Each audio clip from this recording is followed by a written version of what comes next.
Chapter 12. At 9 o'clock the next morning his servant came in with a cup of chocolate on a tray, and opened the shutters. Dorian was sleeping quite peacefully, lying on his right side, with one hand underneath his cheek. He looked like a boy who had been tired out with play or study. The man had to touch him twice on the shoulder before he awoke, and as he opened his eyes a faint smile passed across his lips, as though he had been having some delightful dream. Yet he had not dreamed at all. His night had been untroubled by any images of pleasure or of pain. But youth smiles without any reason. It is one of its chiefest charms. He turned round, and leaning on his elbow, began to drink his chocolate. The mellow November sun was streaming into the room. The sky was bright blue, and there was a genial warmth in the air. It was almost like a morning in May. Gradually the events of the preceding night crept with a silent, blood-stained feet into his brain, and reconstructed themselves there with terrible distinctness. He winced at the memory of all that he had suffered, and for a moment the same curious feeling of loathing for Basil Hallward that had made him kill him as he sat in the chair came back to him, and he grew cold with passion. The dead man was still sitting there, too, and in the sunlight now. How horrible that was! Such hideous things were for the darkness, not for the day. He felt that if he brooded on what he had gone through, he would sicken or grow mad. There were sins whose fascination was more in the memory than in the doing of them, strange triumphs that gratified the pride more than the passions, and gave to the intellect a quickened sense of joy, greater than any joy they brought, or could ever bring to the senses. But this was not one of them. It was a thing to be driven out of the mind, to be drugged with poppies, to be strangled, lest it might strangle one itself. He passed his hand across his forehead, and then got up hastily, and dressed himself with even more than his usual attention, giving a good deal of care to the selection of his necktie and scarf-pin, and had changed his rings more than once. He spent a long time over breakfast, tasting the various dishes, talking to his valet about some new liveries that he was thinking of getting made for the servants at Selby, and going through his correspondence. Over some of the letters he smiled. 3 of them bored him. One he read several times over, and then tore it up with a slight look of annoyance in his face. That awful thing, a woman's memory, as Lord Henry had once said. When he drank his coffee, he sat down at the table, and wrote 2 letters. One he put in his pocket, the other he handed to the valet. "Take this round to 152 Hertford Street, Francis, and if Mr. Campbell is out of town, get his address." As soon as he was alone, he lit a cigarette, and began sketching upon a piece of paper, drawing flowers and bits of architecture first, and then faces. Suddenly he remarked that every face that he drew seemed to have an extraordinary likeness to Basil Hallward. He frowned, and getting up, went over to the bookcase and took out a volume at hazard. He was determined that he would not think about what had happened, till it became absolutely necessary to do so. When he stretched himself on the sofa, he looked at the title page of the book. It was Gautier, Un mot à Cam's, Sharpenter's Japanese paper edition with a Jacquemart etching. The binding was citron green leather with a design of gilt trellis work and dotted pomegranates. It had been given to him by Adrian Singleton. As he turned over the pages, his eye fell on the poem about the hand of Lacenaire, the cold yellow hand du supplice encore mal lavé, with its downy red hairs and its doigts de faune. He glanced at his own white taper fingers and passed on, till he came to those lovely verses upon Venice. Sur une gamme chromatique les scènes de perles ruisselants, la Venue de l'Adriatique sort de l'eau son col rose et blanc. Le dôme, sur l'azur de onze, soulevait la phrase à peu contour. Ce effluent comme des gorges rondes que soulevait un soupir d'amour. Les squifs à bord et me disposaient, jetant son amarre à pilier, devant une facade rose sur les marbrés d'un escalier. How exquisite they were!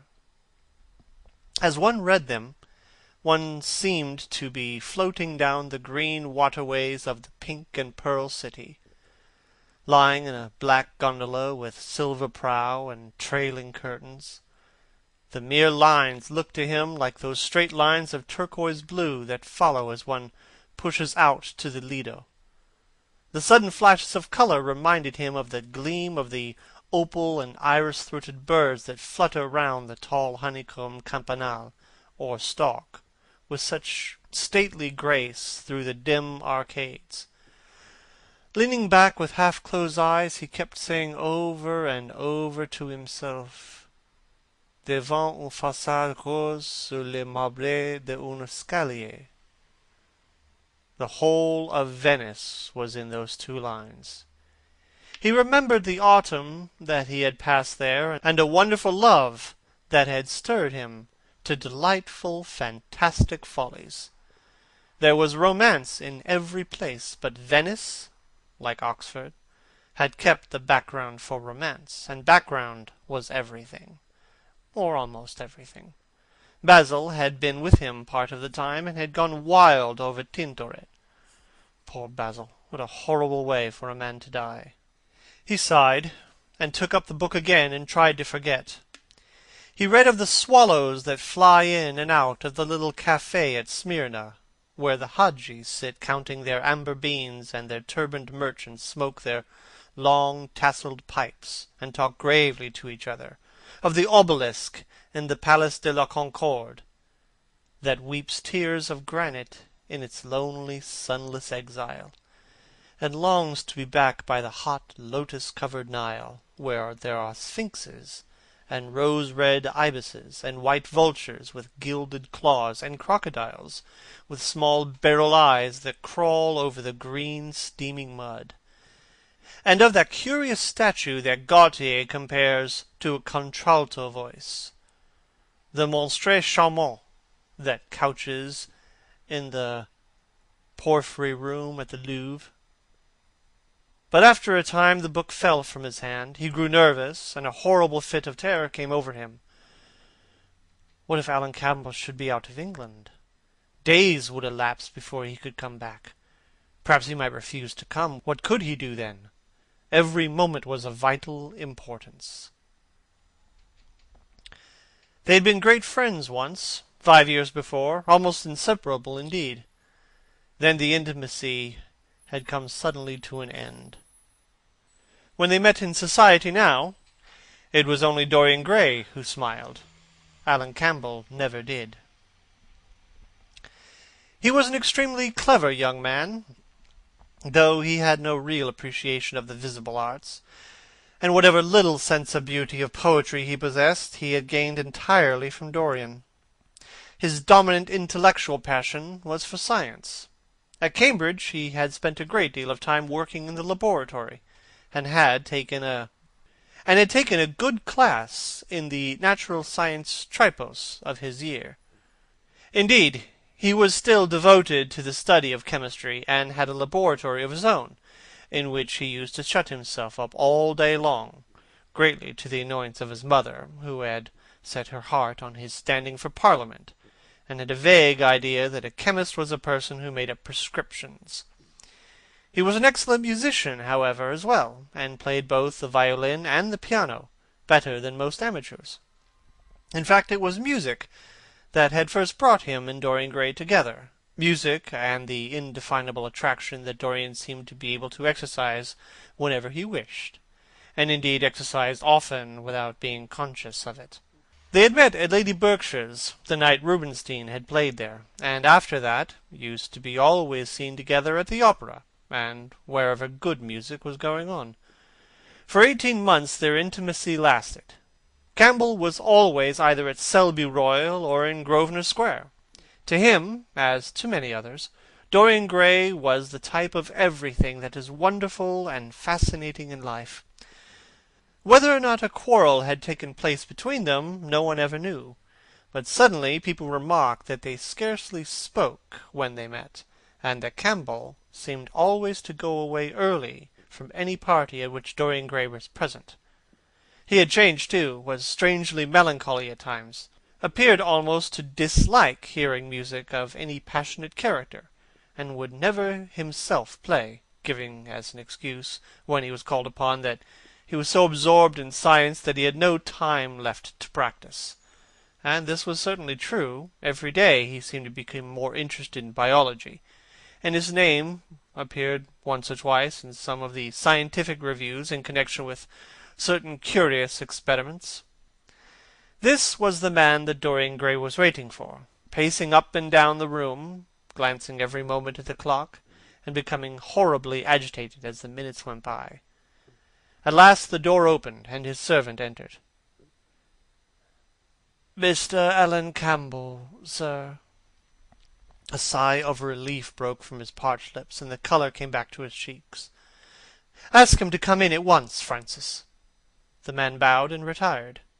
In a few moments Alan Campbell walked in, looking very stern and rather pale, his pallor being intensified by his coal black hair and dark eyebrows. "Alan, this is good of you. I thank you for coming." "I had intended never to enter your house again, Gray. But you said it was a matter of life and death." His voice was hard and cold. He spoke with slow deliberation. There was a look of contempt in the steady, searching gaze that he turned upon Dorian. He kept his hands in the pockets of his astrakhan coat, and appeared not to have noticed the gesture with which he had been greeted. "It is a matter of life and death, Alan, and to more than one person. Sit down." Campbell took a chair by the table, and Dorian sat opposite to him. The two men's eyes met. In Dorian there was infinite pity. He knew that what he was going to do was dreadful. After a strained moment of silence, he leaned across and said very quietly, but watching the effect of each word upon the face of the man he had sent for, "Alan, in a locked room at the top of this house, a room to which nobody but myself has access, a dead man is seated at a table. He has been dead 10 hours now. Don't stir. And don't look at me like that. Who the man is, why he died, how he died, are matters that do not concern you. What you have to do is this. Stop, Gray. I don't want to know anything further. Whether what you have told me is true or not true doesn't concern me. I entirely decline to be mixed up in your life. Keep your horrible secrets to yourself. They don't interest me any more. No, Alan, they will have to interest you. This one will have to interest you. I am awfully sorry for you, Alan, but I can't help myself. You are the one man who is able to save me. I am forced to bring you into the matter. I have no option. Alan, you are a scientist. You know about chemistry and things of that kind. You have made experiments. What you've got to do is destroy the thing that is upstairs, to destroy it so that not a vestige will be left of it. Nobody saw this person come into the house. Indeed, at the present moment he is supposed to be in Paris. He will not be missed for months. When he is missed, there must be no trace of him found here. You, Alan, you must change him, and everything that belongs to him, into a handful of ashes that I may scatter in the air. You are mad, Dorian. I was waiting for you to call me Dorian. You are mad, I tell you. Mad to imagine that I would raise a finger to help you. Mad to make this monstrous confession. I will have nothing to do with this matter, whatever it is. Do you think I'm going to peril my reputation for you? What is it to me what devil's work you are up to? It was a suicide, Alan. I am glad of that. But who drove him to it? You, I should fancy. Do you still refuse to do this for me? Of course I refuse. I will have absolutely nothing to do with it. I don't care what shame comes upon you. You deserve it all. I should not be sorry to see you disgraced, publicly disgraced. How dare you ask me, of all men in the world, to mix myself up in this horror? I should have thought you knew more about people's characters. Your friend Lord Henry Wotton can't have taught you much about psychology, whatever else he has taught you. Nothing will induce me to stir a step to help you. You have come to the wrong man. Go to some of your friends. Don't come to me. Alan, it was murder. I killed him. You don't know what he made me suffer. Whatever my life is, he had more to do with the making or the marring of it than poor Harry has had. He may have not intended it, but the result is the same. Murder. Good God, Dorian. Is that what you have come to? I shall not inform upon you. It is not my business. Besides, you are certain to be arrested, without my stirring in the matter. Nobody ever commits a murder without doing something stupid. But I will have nothing to do with it. All I ask of you is to perform a certain scientific experiment. You go to hospitals and dead houses, and the horrors that you do there don't affect you. If in some hideous dissecting room or fetid laboratory you found this man lying on a leaden table with red gutters scooped out in it, you would simply look upon him as an admirable subject. You would not turn a hair. You would not believe that you were doing anything wrong. On the contrary, you would probably feel that you were benefiting the human race, or increasing the sum of knowledge in the world, or gratifying intellectual curiosity, or something of that kind. What I want you to do is simply what you have often done before. Indeed, to destroy a body must be less horrible than what you are accustomed to work at. And remember, it is the only piece of evidence against me. If it is discovered, I am lost. And it is sure to be discovered unless you help me. I have no desire to help you. You forget that. I'm simply indifferent to the whole thing. It has nothing to do with me. Alan, I entreat you, think of the position I am in. Just before you came, I almost fainted with terror. No, don't think of that. Look at the matter purely from the scientific point of view. You don't inquire where the dead things on which you experiment come from. Don't inquire now. I've told you too much as it is, but I beg of you to do this. We were once friends, Alan. Don't speak of those days, Dorian. They are dead. The dead linger sometimes. The man upstairs will not go away. He is sitting at the table with a bowed head and outstretched arms. Alan, if you don't come to my assistance, I am ruined. Why, they will hang me, Alan. Don't you understand? They will hang me for what I have done. There is no good in prolonging this scene. I refuse absolutely to do anything in the matter. It is insane of you to ask me. You refuse? Absolutely? Yes. The same look of pity came into Dorian's eyes. Then he stretched out his hand, took a piece of paper, and wrote something on it. He read it over twice, folded it carefully, and pushed it across the table. Having done this, he got up and went over to the window. Campbell looked at him in surprise, and then took up the paper and opened it. As he read it, his face became ghastly pale, and he fell back in his chair. A horrible sense of sickness came over him. He felt as if his heart was beating itself to death in some empty hollow. After 2 or 3 minutes of terrible silence, Dorian turned around and came and stood behind him, putting his hand upon his shoulder. "I am so sorry, Alan," he murmured. "But you leave me no alternative. I have a letter written already. Here it is. You see the address. If you don't help me, I must send it. You know what the result will be." But you are going to help me. It is impossible for you to refuse now. I tried to spare you. You will do me the justice to admit that.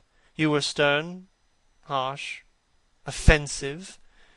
You treated me as no man has ever dared to treat me, no living man, at any rate. I bore it all. Now it is for me to dictate the terms. Campbell buried his face in his hands, and a shudder passed through him. Yes, it is my turn to dictate terms, Alan. You know what they are. The thing is quite simple. Come, don't work yourself into this fever. This thing has to be done. Face it, and do it. A groan broke from Campbell's lips, and he shivered all over. The ticking of the clock on the mantelpiece seemed to him to be dividing time into separate atoms of agony, each of which was too terrible to be borne. He felt as if an iron ring was being slowly tightened round his forehead, and as if the disgrace with which he was threatened had already come upon him. The hand upon his shoulder weighed like a hand of lead. It was intolerable. It seemed to crush him. Come, Alan. You must decide at once. He hesitated for a moment. Is there a fire in the room upstairs? He murmured. Yes. There is a gas fire with asbestos. I will have to go home and get some things from the laboratory. No, Alan. You need not leave the house. Write on a sheet of notepaper what you want, and my servant will take a cab and bring the things back to you. Campbell wrote a few lines, blotted them, and addressed an envelope to his assistant. Dorian took the note up and read it carefully. Then he rang the bell, and gave it to his valet with orders to return as soon as possible, and to bring the things with him. When the hall door shut, Campbell started, and having got up from the chair, went over to the chimney-piece. He was shivering with a sort of ague. For nearly 20 minutes neither of the men spoke. A fly buzzed noisily about the room, and the ticking of the clock was like a beat of a hammer. As the chime struck 1, Campbell turned around, and, looking at Dorian Gray, saw that his eyes were filled with tears. There was something in the purity and refinement of that sad face that seemed to enrage him. You are infamous. Absolutely infamous, he muttered. Hush, Alan. You have saved my life, said Dorian. Your life? Good heavens, what a life that is! You have gone from corruption to corruption, and now you have culminated in crime. In doing what I am going to do, what you force me to do, it is not your life that I am thinking. Oh, Alan, murmured Dorian with a sigh.